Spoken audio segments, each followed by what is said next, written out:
And here we go, my lady.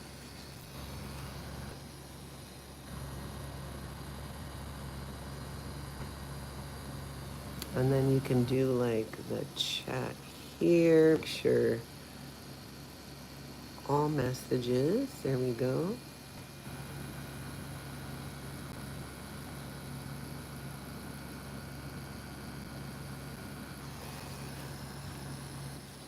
And I'll just see if it's tattoo time.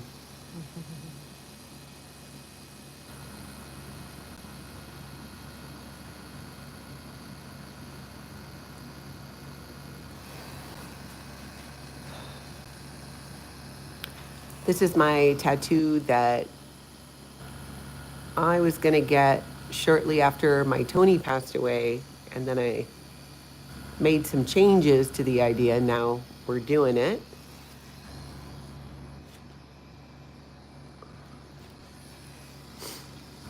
Hello, everybody. Welcome. Thought I'd bring you along as I get my tattoo. Many of you who follow my channel know after my Tony died last year, I was going to get a tattoo with the coordinates of where we scattered his ashes back home in Hawaii. And I changed my mind about what I wanted it to say. And I'm now doing that today. Hey, Kelly Copter. Hey, Mama Opal. Thank you so much for being here. And so last minute. I appreciate it.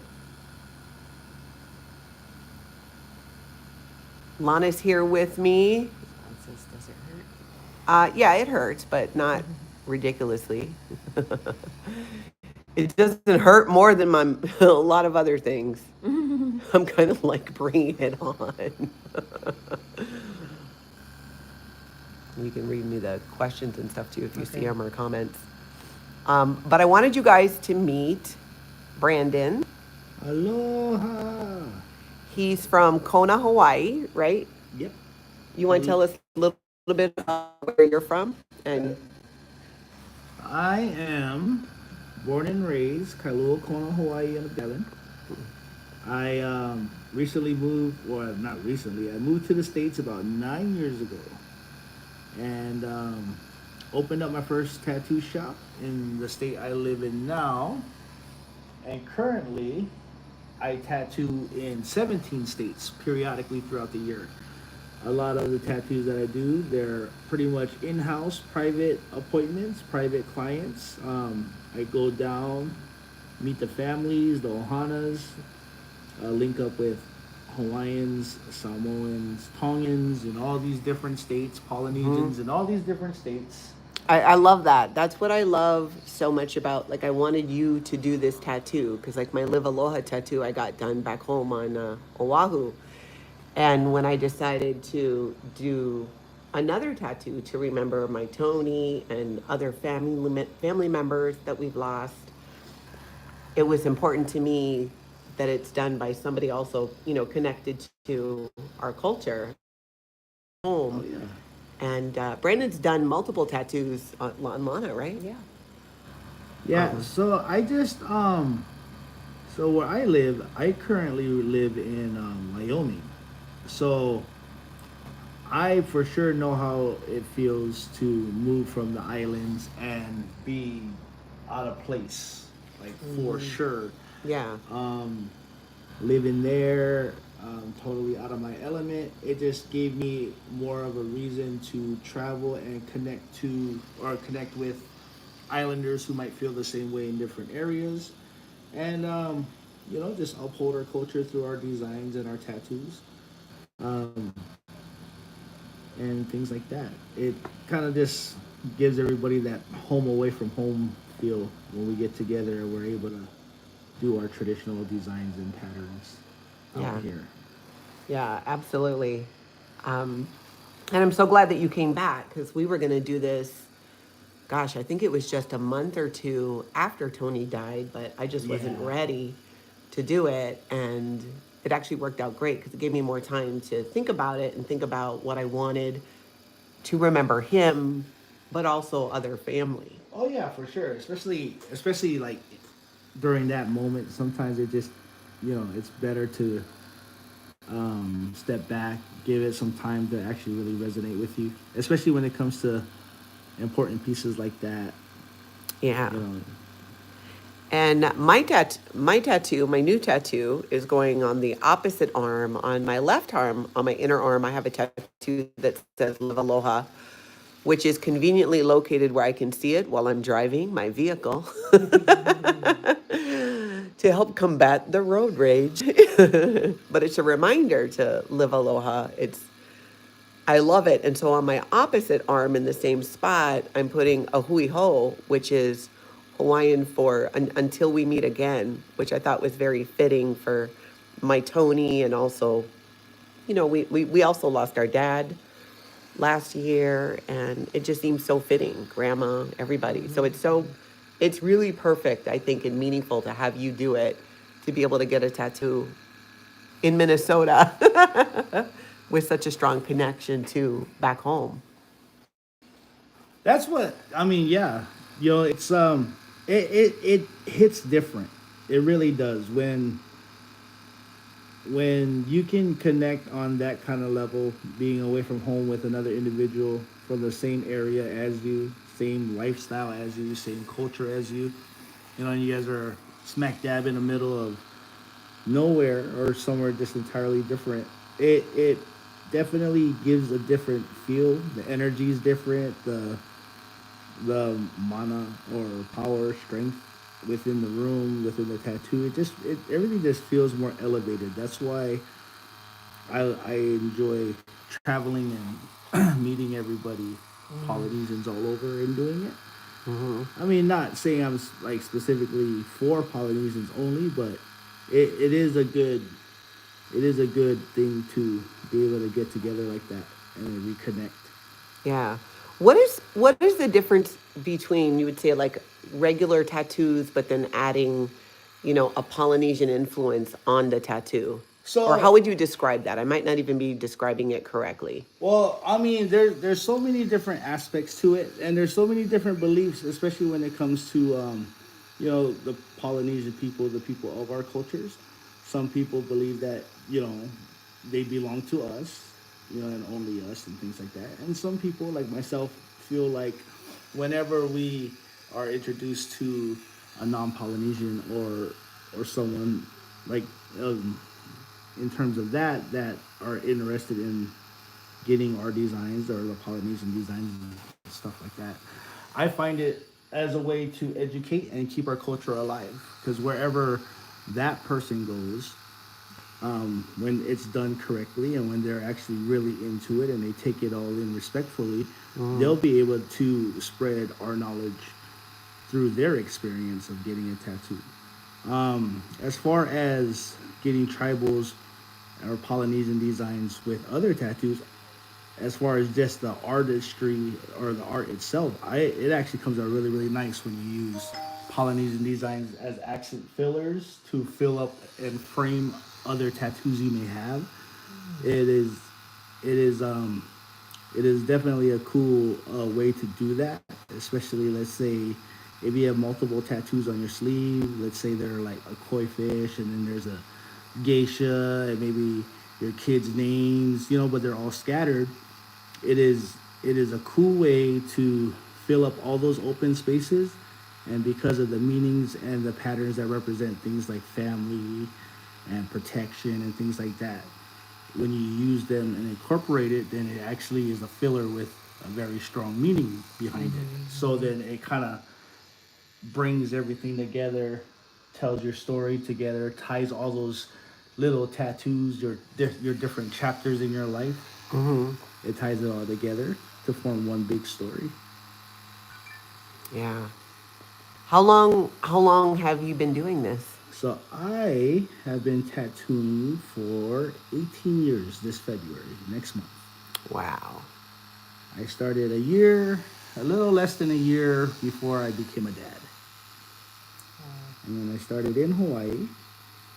And when I first started, it wasn't really something my heart was set on at the time.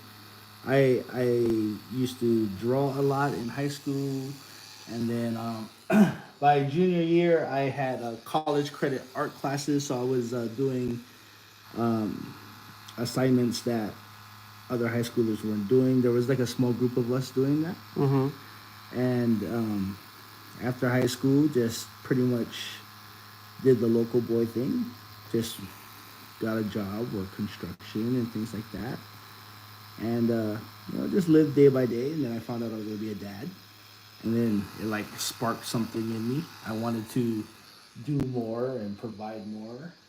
And when it came to the tattooing, I just seen it as a way to, just make gas money, diaper money, just to make living a little bit easier.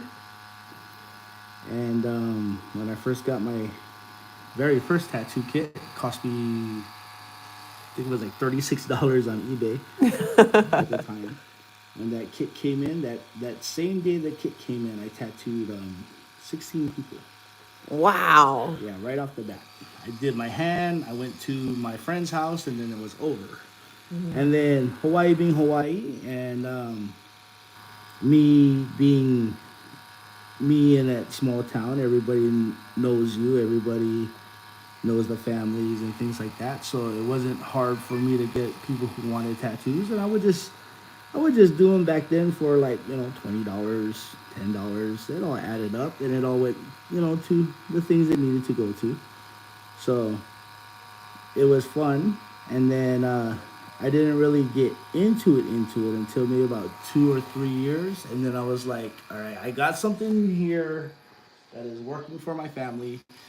Maybe I should actually really take the time to actually do it correctly and learn certain things that I may not know. Mm-hmm. And the one thing about like living in Hawaii, and especially like learning how to tattoo and stuff, the whole rock star mentality of tattooing, I don't like it. I don't like when certain artists think they're like God's right hand with a tattoo machine. It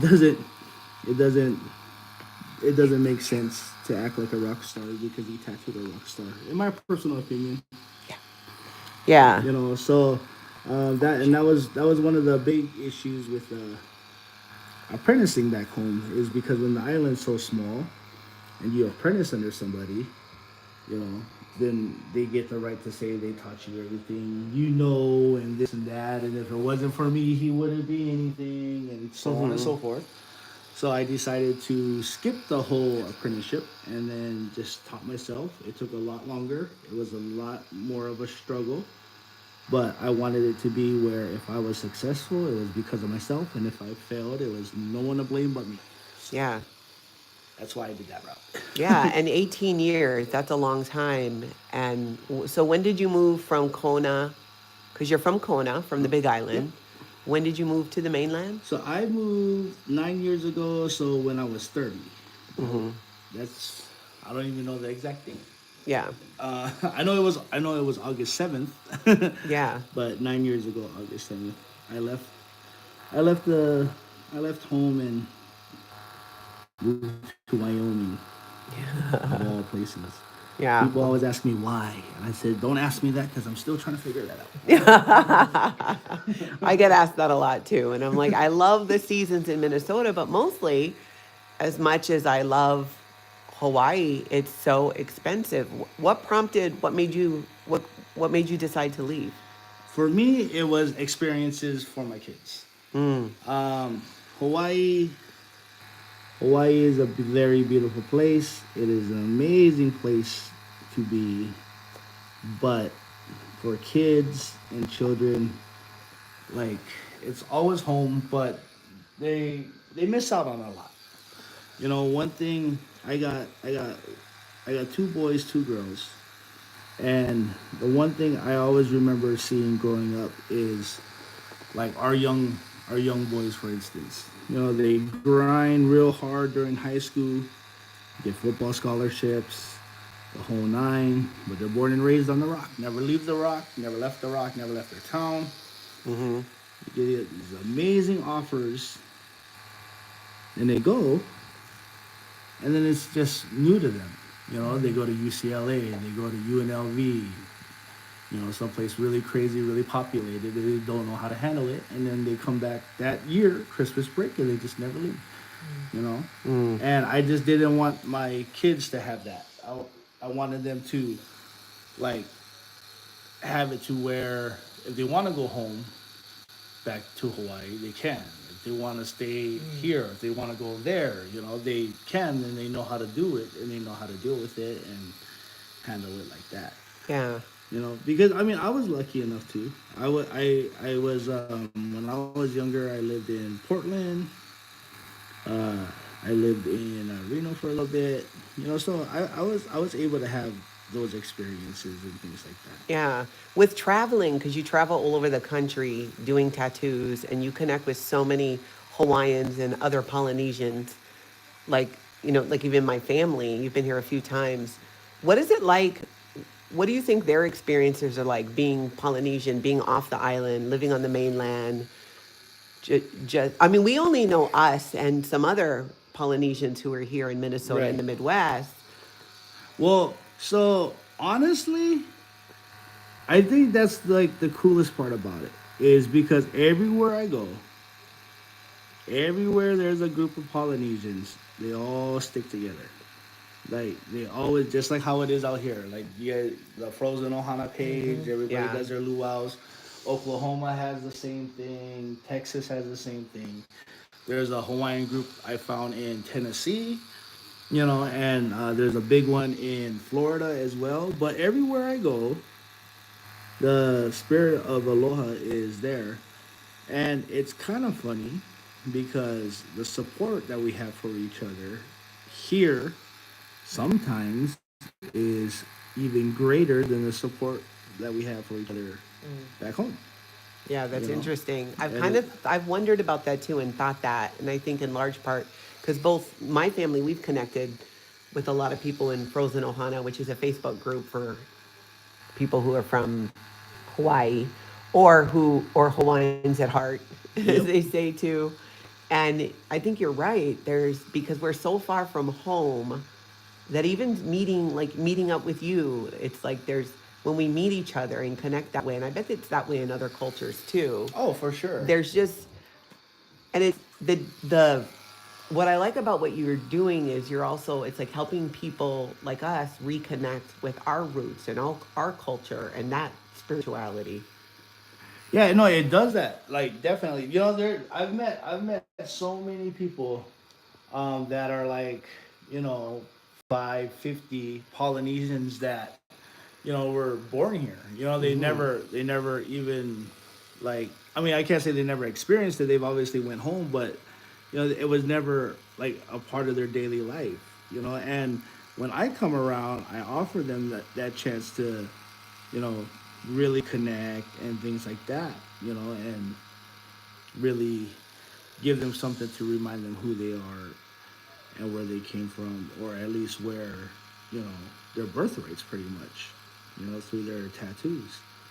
And even for those who, you know, are here, moved here and things like that, it's easy to forget when it's not around you. You know, it really is easy to forget where you're from, who you are. And it's nice when we do certain things that can remind us, you know, like this is how it is back home, this is who we are back home, this is what we do back home, this is what we love, you know. And it's not even just the tattooing, you know, halaus do that out here. You know, halaus are like the most purest ways to through chant and hula to really connect with our people and our dances and our songs and our, you know, and to have that opportunity, you know, where, you know, so far away from home Yeah. is really good. Yeah, I agree. Lana's been dancing hula and continuing that here on the mainland for years, and it's always so wonderful to connect. I've not been to a Frozen Ohana gathering for a long time. Probably won't have another one till summer. Yeah. I haven't made it yet. Every time I've come here, it's either right after I leave or I just missed it. It's either right before I got there or right after I leave. But I'm gonna make it one day. Yeah, me too. Again, for anybody jumping in, I'm getting a tattoo with Brandon, and if you want to look him up, tell us your socials. Tattoos by Mr.TEK. That's Mr.TEK, and that actually stands for My Roots Touch Everything Kona. But yeah, pretty cool. Huh? But Mr.TEK, Tattoos by Mr.TEK. I am on Facebook, Instagram, and TikTok. And TikTok would be the most active and busiest one with all my work and everything. So people will just look your at Mr.TEK, Mr. Tech, which actually stands for what again? My Roots Touch Everything Kona. I love that. My roots touch everything Kona. Are you able to get back and go home, see family? Oh yeah, I was there. I was there last year. I was there for 4 months actually, and then we are going to go get my kids there this summer. Yay. And then they're probably going to spend the whole summer with their family, their cousins, and stuff like that. Oh, nice. Yeah, so that's. I mean, it's really good.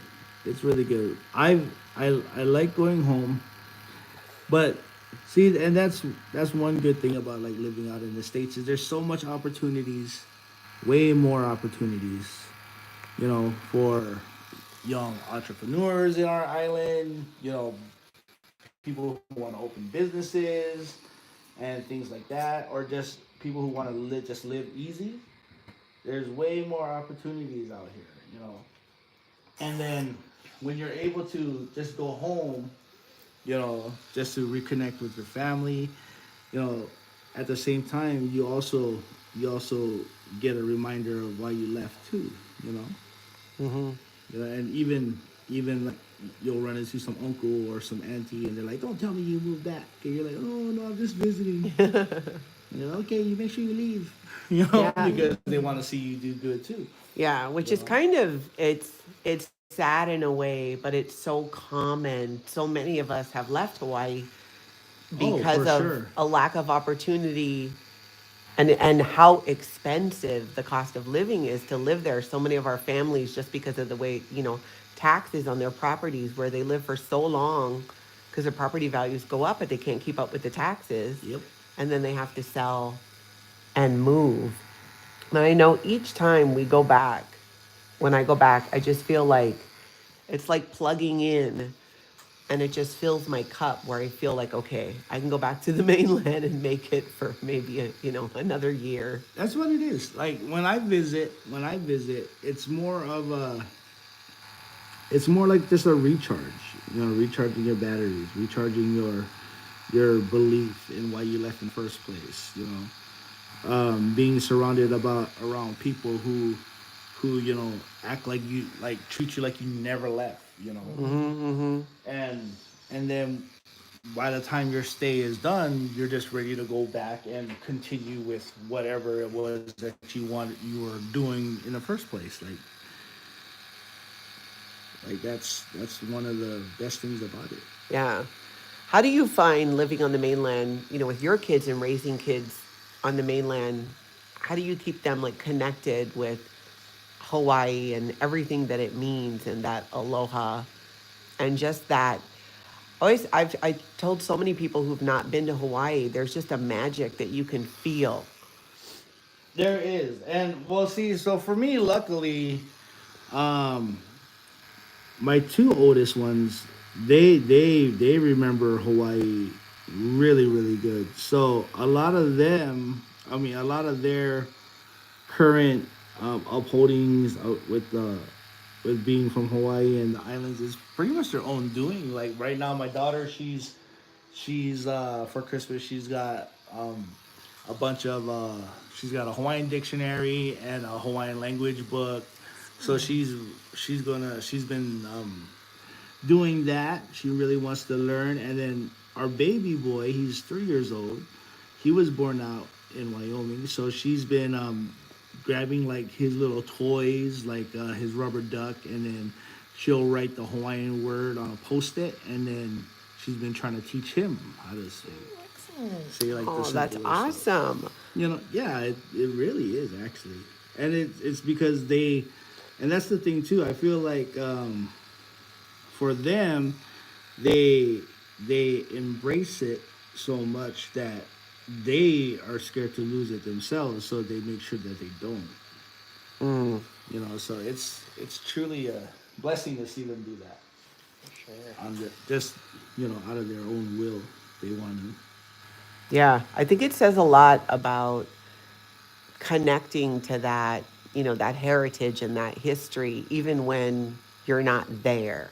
Oh yeah. It's so in their blood to be connected to that. Yeah, well, yeah, and it just shows like how much it really meant, and they were little, they were 4 and 5 when we moved here, the two oldest, but they were on a boat fishing at the age of 2. They were in 50 feet of water on an inner tube at 2.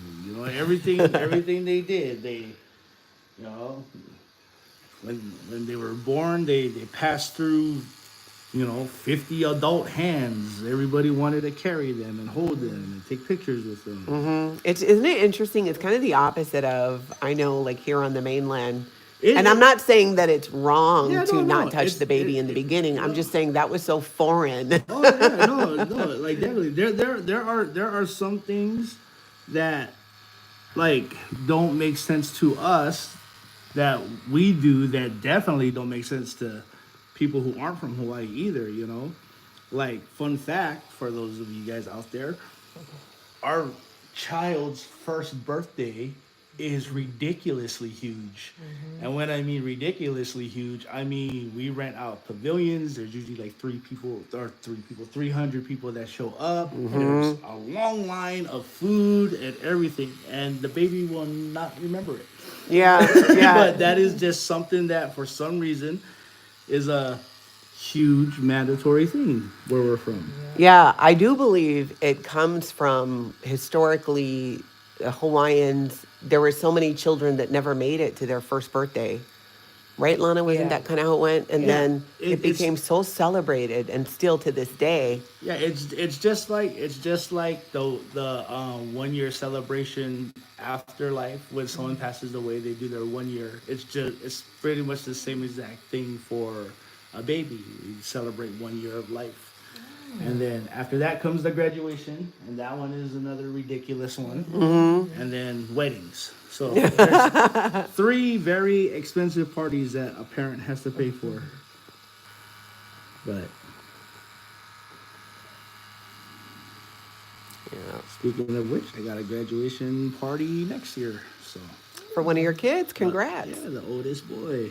Wow. So everyone is flying and coming over there. He really wants to graduate in Wyoming, which is perfectly fine. Yeah. Because he was first grade, so all his friends and everything is there. What do you miss most about living in Hawaii? I miss everything. One thing that's crazy about it, and this isn't even just for Hawaiians or Polynesians. This is for anybody. But sometimes when you leave a place, you realize what you took for granted. Like, so one of the biggest things I took for granted, obviously, was the beach. Like, it's always there. You walk outside, you can see the ocean, you drive past it every day. You want to go to the beach, I'll go later. Oh, I'll go another day, I'll go. And then all of a sudden, you live in Wyoming and you don't have one. And that is one of the biggest things that I wish I did more of was beach days.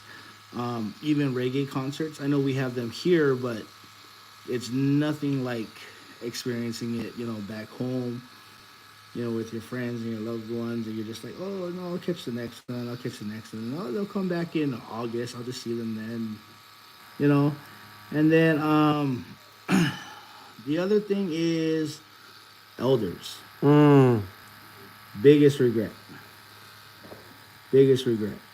I have lost so many since I've been gone. you know, and you don't realize it. You know? Yeah, and you don't, and when you're away too, you don't have That's the worst. as much access to that knowledge. And in the Hawaiian and Polynesian culture, or in Hawaii, the kupuna or elders are very respected, and we learn a lot from them. But when you realize, like here in the mainland, after like we lost our mom and now our dad passed, and I realized, oh my gosh, that leaves.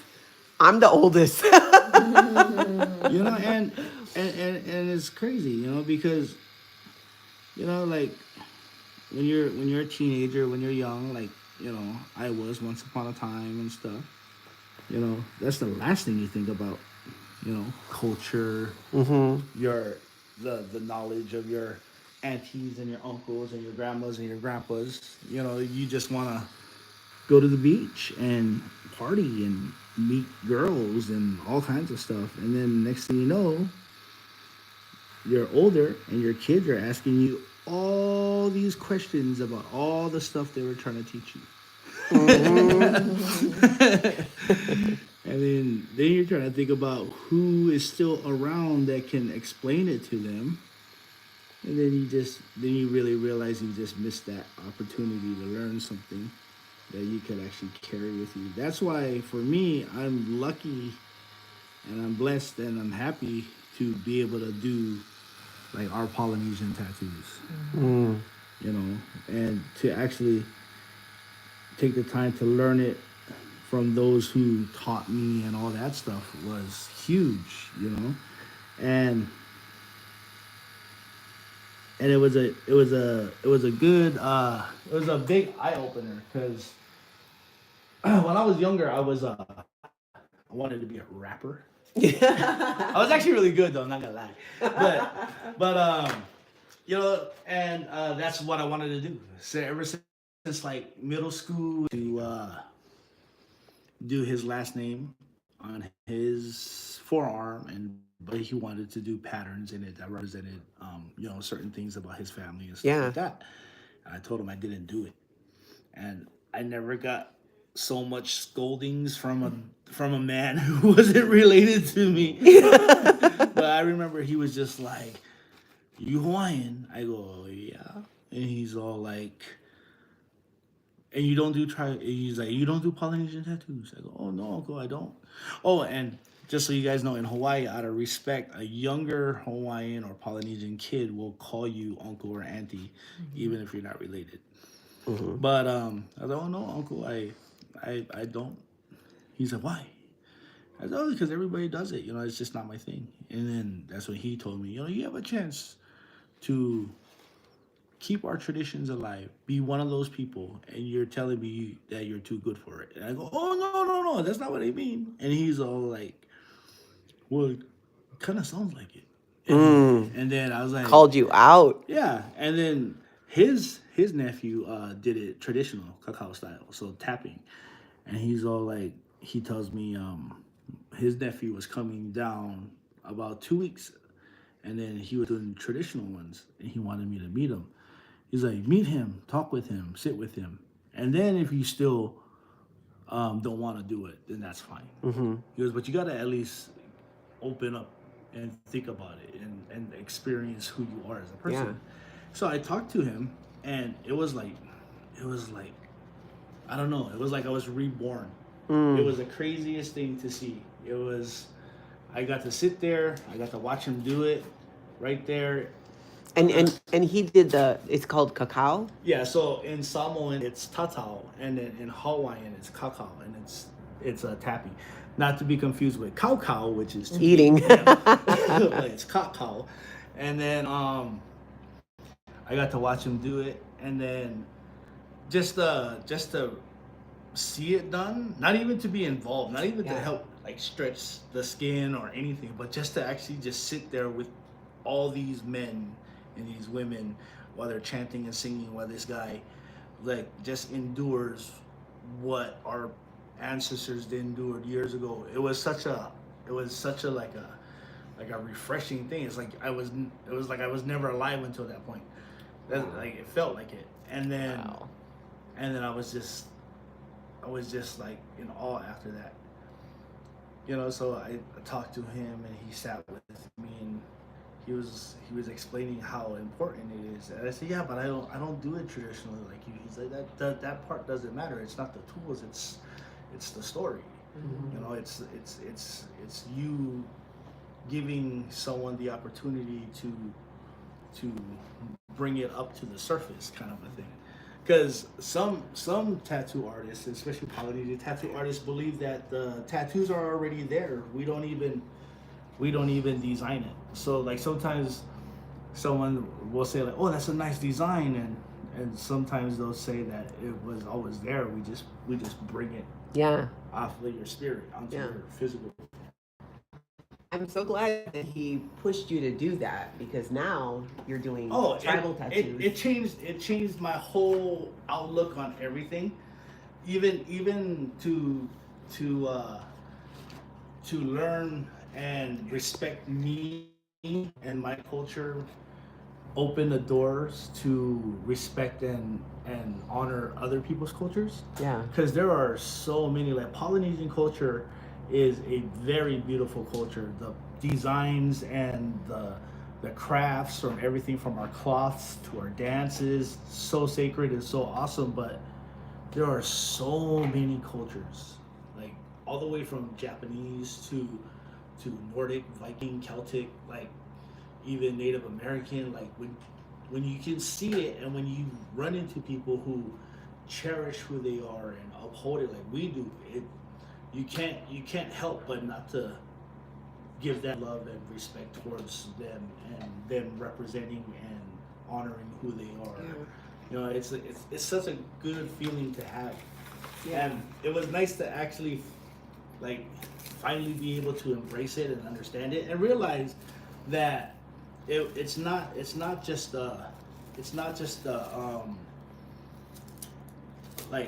everybody does it, so I don't want to do it thing, you know. It's bigger than that, you know. And that was the hardest part. And like nowadays, like even though our cultures, and not just ours but so many cultures, are so commercialized now because tattoos have passed that taboo phase, and now it's more rare to find somebody without one than it is to find someone with one. Mhm. You know, it's still important for us, even though it's commercialized. Like, you know, WWE, for instance, like all our designs are on shirts and on everything. And, you know, for us, it's just sharing our culture, sharing our love. But when it comes down to actually doing it on a permanent foundation, something that's going to be with you till the end of time, you know, we still have that cultural side to uphold and honor by making sure that the story is right. The person understands what they're getting, you know. And that's the hard part with today, because every single design you can get them off Pinterest and you can procreate it and stencil it on your iPad and print it out, you know, which is expected, especially once things become commercialized. You know, it's all about, this is the thing, this is what everybody wants, I can do this, I want to do it. And respect to those artists who do, you know, try and learn the arts. But keep in mind, when you learn the arts, you gotta learn what they mean and what they represent. That's like the only right thing to do. Yeah. You know, in my personal opinion. Yeah. I should say. Yeah. Well, and that's so much why it was important to me that, you know, you do this tattoo. And there it is. You can kind of see it. It says, oh, I'm so sorry. I got I got so into talking. Yeah. Buggo and just cover them up before I could even show anybody. Not just joking. But it does. It says a Hui Hou, which is Hawaiian for until we meet again, which I think is the perfect message to remember my Tony and our family. That I'm just thankful that you were able to do it. So I appreciate it. Oh, you're welcome, sis. It was an honor to do.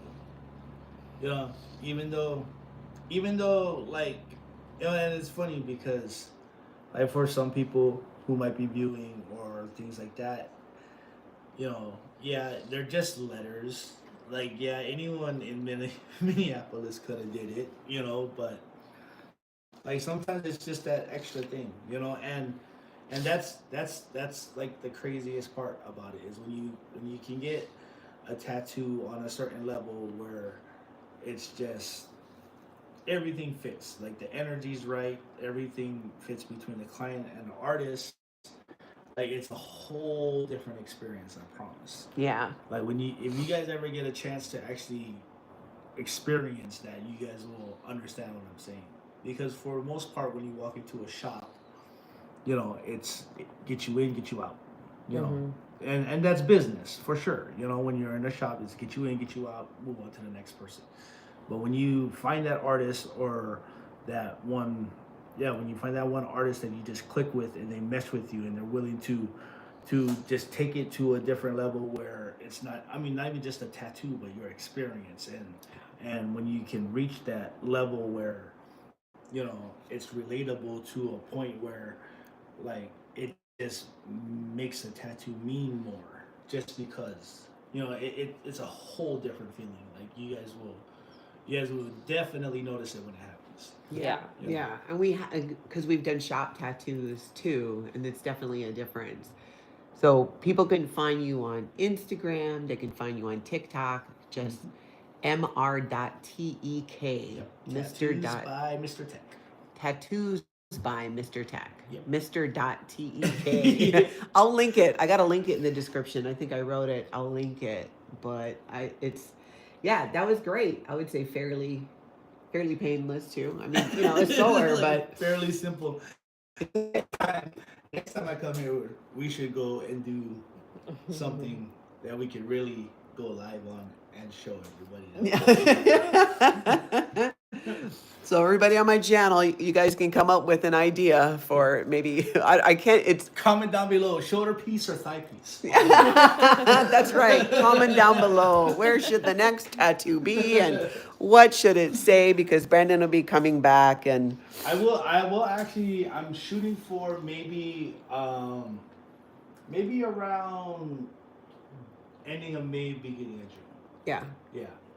And then I'll probably end up bringing the whole family here and stuff too. Oh, nice. You should tell us when you're coming and maybe we can do a Frozen Ohana thing. Yeah, no, for sure. It's gonna be a pretty fun one, so. Yeah. Yeah. I gotta bring my baby. He's gotta see my little America. Oh yeah. Yeah. All right. Well, check it out. Whoops. Hold on a second. There we go. You can kind of see it. A Hui Hou. Until we meet again. I'm going to have to catch up on the chat afterwards. Go back but thank you guys for being here and your comments. Double tap and like the video, and would love it if you subscribe. I'm so glad that I was able to share this with you guys and that you guys were able to be here with me while I did it. I've been talking about it. I know many of you who do follow my channel have been with me know how important this is to me and to remember.